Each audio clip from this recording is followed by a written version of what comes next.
Good morning my dear students. આજે આપણે two numericals જોવાના છે અને એ જે ટુ ન્યુમેરિકલ્સ જે છે એ ફર્સ્ટ ઓર્ડર અને સેકન્ડ એક્ટિવેશન એનર્જી એટલે કે આર્હેનિયસ ઇક્વેશનને રિલેટેડ છે. Okay, and this video is my last video off this chapter. Okay, remaining એક કે બે ન્યુમેરિકલ્સ હશે જે તમારે જાતે સોલ્વ કરવાના હશે. જો કોઈ ડિફિકલ્ટી આવે તો પ્લીઝ મને ઇન્ફોર્મ કરજો. I will solve it. Okay, so today we discuss two exercise number 29 and exercise number 30. Okay, let's see exercise number 30. In exercise number 30 they given the rate of reaction quadrupole when the temperature changes from 293 Kelvin to 313 Kelvin temperature. તમને એવું કીધેલું છે the rate of reactions quadrupole. Quadrupole it means કે rate of reaction 4 times થાય. 4 times ક્યારે થાય? when we changes the temperature from 293 Kelvin to 313 Kelvin temperature. એટલે કે 293 Kelvin થી આપણે 313 Kelvin temperature જેટલું આપણે રાઈઝ કરીએ તો એનો રેટ ઓફ રિએક્શન જે છે એ 4 ટાઈમ થશે. Okay, so what we know about this question, the rate of reaction quadrupole when the temperature changes from 293 to 313 Kelvin temperature. Okay, what we have to find? Calculate EA. EA it means activation energy. Okay, હવે આપણે જેટલા બી numericals જોયા એમાં આપણે આની value always 8.314 joule mall inverse kelvin inverse લીધી. એનો મતલબ એ થયો કે આપણો એક્ટિવેશન એનર્જી બી જૂલ પર મોલ આવશે. ઓકે, એટલે કે યુનિટ કેમાં આવશે? જૂલમાં. બીજું રેટ ઓફ રિએક્શન જે છે એ એકચ્યુઅલ કરતા 4 ટાઈમ્સ થાય એટલે K2 ઇક્વલ ટુ શું થશે? 4K1. Okay, and 293 Kelvin temperature is denoted as a capital T1 temperature and 313 Kelvin temperature is denoted by capital T2 temperature. Okay, so what we know? T1 temperature, T2 temperature are and K2 equal to 4K1. Okay, હવે find out કરવા માટે આપણા પાસે એક simple equation છે. log K2 by K1 equal to EA 2.303R T2 minus T1 upon T1 into T2. log K2 by K1 માં K2 equal to 4K1 છે એટલે K2 ની જગ્યાએ 4K1 મૂકીએ.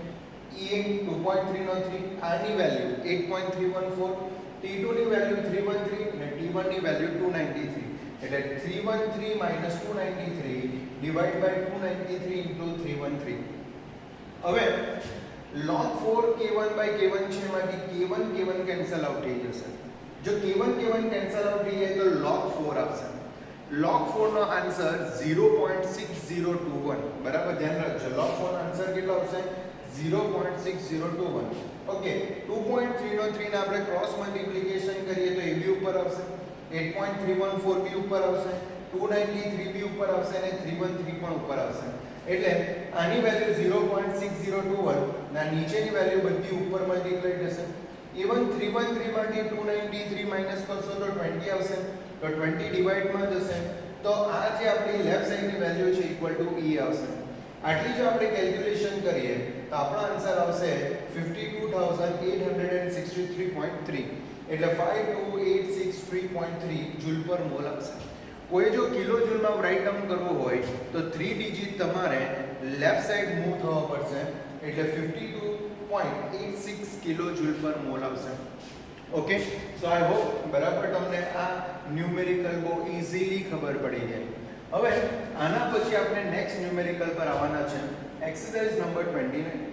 Exercise number 29 is based on a first order reaction. Okay, ને એમાં કંઈક તમને એવું કીધેલું છે કે 10% રિએક્શન જો આપણે 298 કેલ્વિન ટેમ્પરેચરે બરાબર કરીએ અને એના માટેનો જે રિક્વાયર્ડ ટાઈમ છે that is equal to the reaction completed 25% at 308 Kelvin temperature. આનો મતલબ શું ખબર?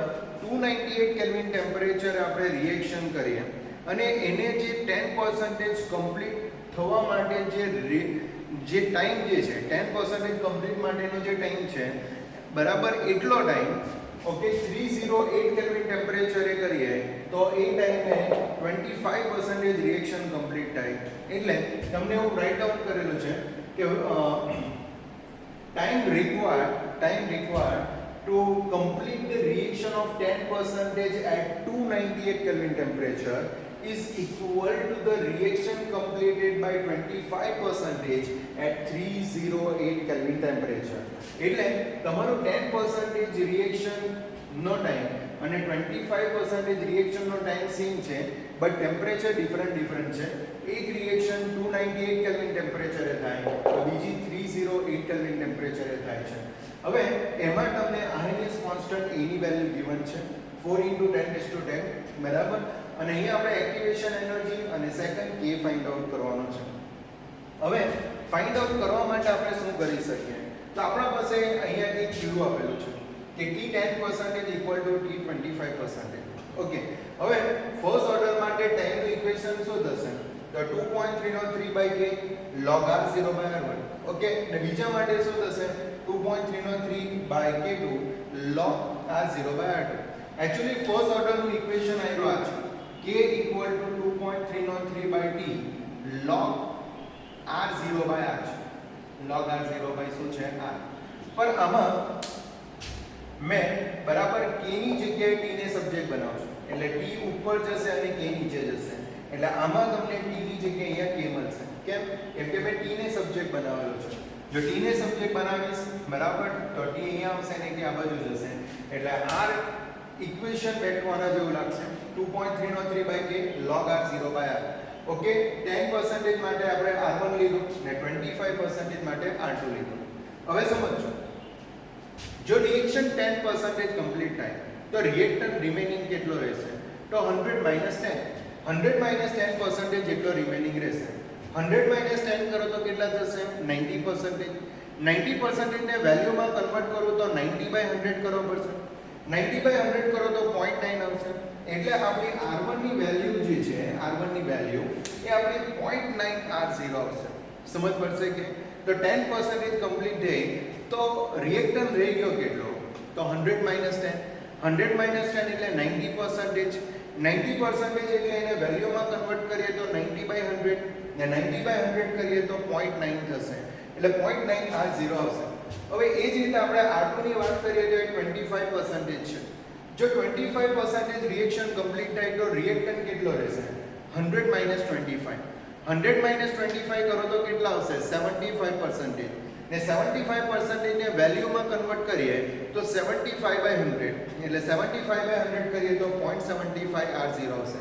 મેં અહીંયા ડાયરેક્ટલી રાઇટ ડાઉન કરેલું છે, પણ તમારે સમજવા પડશે કે 100 - 25% એટલે 75%. 75% ને વેલ્યુમાં કન્વર્ટ કરીએ તો 75/100. 75/100 એટલે કેટલા થશે? 0.75 R0 થશે. So similarly R2 comes 0.75 R0. હવે આપણું જે ઇક્વેશન છે એમાંથી અહીંયા 2.303 લેફ્ટ સાઈડ દેખાય છે ને 2.303 રાઈટ સાઈડ દેખાય છે. સો 2.303 ને આપણે કેન્સલ આઉટ કરી નાખીએ. રહી જશે 1/K1 log R0/0.9 R0 ને 1/K2 log R0/0.75 R0. હવે આમાંથી R0 કેન્સલ આઉટ થશે. હવે log 1/0.9 log 1/0.9 જે છે એનો આન્સર આવશે 0.1054 ડિવાઇડ બાય K1 આવશે. એ જ રીતે R0 કેન્સલ આઉટ કરો તો 1/0.75 આવશે. હવે એનો log ફાઇન્ડ આઉટ કરો. log એટલે તમને ખબર છે √13 ટાઈમ્સ -1 ઇન્ટુ 3558 કરો તો આપણો આન્સર આવશે 0.878 આવશે ડિવાઇડ બાય K2 આવશે. હવે જો તમારે K2/K1 કરવું હોય તો K2 ને આ બાજુ લાવો ને 0.1050 ને નીચે લઈ જાઓ, 54 ને નીચે લઈ જાઓ તો K2/K1 કરો તો 0.2878 ડિવાઇડ બાય 0.1054 કરો તો આપણો આન્સર આવશે 2.717 આવશે. સો K2/K1 ઇક્વલ ટુ 2.717. હવે એક્ચ્યુઅલમાં આપણે EA ફાઇન્ડ આઉટ કરવાનો છે ને EA ફાઇન્ડ આઉટ કરવા માટે આપણને K2/K1 જોતો હતો. જે K2/K1 જે છે બરાબર આ ન્યુમેરિકલ પરથી આપણે મેળવ્યો. ઓકે, હવે log K2/K1 equal to EA upon 2.303 R T2 minus T1 upon T1 into T2 છે.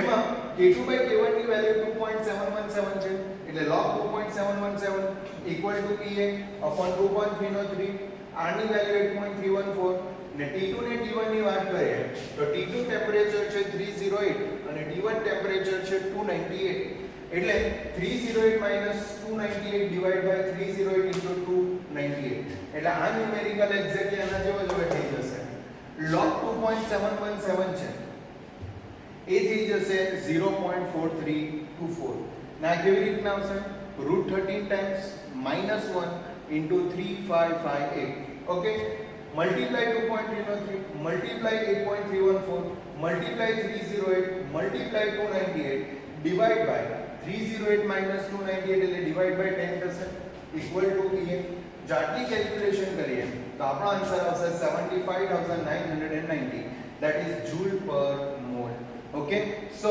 K2 by K1 find out થઈ જાય તો આપણે જે આ ન્યુમેરિકલ કર્યો એ ફાઇન્ડ આઉટ કરવા માટે સેમ થિંગ તમારે આના માટે ફાઇન્ડ આઉટ કરવાની છે હવે એ સિવાય તમારે ફાઇન્ડ આઉટ કરવાનો છે rate constant at 318 kelvin temperature okay એટલે કે ફાઇન્ડ આઉટ કરવાનો છે at 318 kelvin temperature log K2 equal to આપણા પાસે આ પણ ઇક્વેશન છે log A minus E upon 2.303 RT2 એટલે K2 લીધું એટલે અહીંયા મેં T2 લીધું મારે ફાઇન્ડ આઉટ કરવાનો છે K2 બરાબર log E ની વાત કરીએ તો એની વેલ્યુ છે 4 * 10⁻10 એટલે આની જગ્યાએ 4 * 10⁻10 લખીએ E આપણે પહેલા ફાઇન્ડ આઉટ કરેલો છે તે 75990 ડિવાઇડ બાય 2.303 R ની વેલ્યુ 8.314 ને T2 ની વાત કરીએ તો 308 બરાબર કેમ કે K2 આપણે બરાબર 318 કેલ્વિન ટેમ્પરેચરે ફાઇન્ડ આઉટ કરવાનો છે એટલે અહીંયા આપણે લઈ લઈએ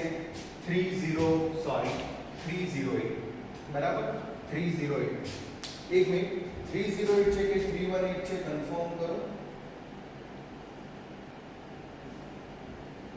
સોરી at 318 બરાબર at ટેમ્પરેચર તમને કેટલું આપેલું છે 318 ચાલો જો 318 હોય તો અહીંયા મારે રાઈટ ડાઉન કરવા પડશે 318 ઓકે હવે જો log 4 * 10⁻10 હવે આ 10⁻10 જે છે એનો log ફાઇન્ડ આઉટ કરો તો 10 આવશે સમજજો 10⁻10 નો log કેટલો આવશે 10 તો 4 નો ફાઇન્ડ આઉટ કરવાનો રહે log 4 ની વેલ્યુ 0.6021 જે આપણે અહીંયા બી લખેલી છે 4 ની વેલ્યુ 0.6021 એટલે 10⁻10 ના 10 ને 4 નું થશે 0.6021 આ રિમેનિંગ કેલ્ક્યુલેશન કરશો એટલે કે 75990 divide by 2.303 divide by 8.314 divide by 318 આટલું તમે કરશો તો વેલ્યુ આવશે 12.4803 આવશે ઓકે હવે 10.6021 માંથી 12.4803 માઈનસ કરશો તો આપણો આન્સર આવશે -1.8782 માઈનસ આવશે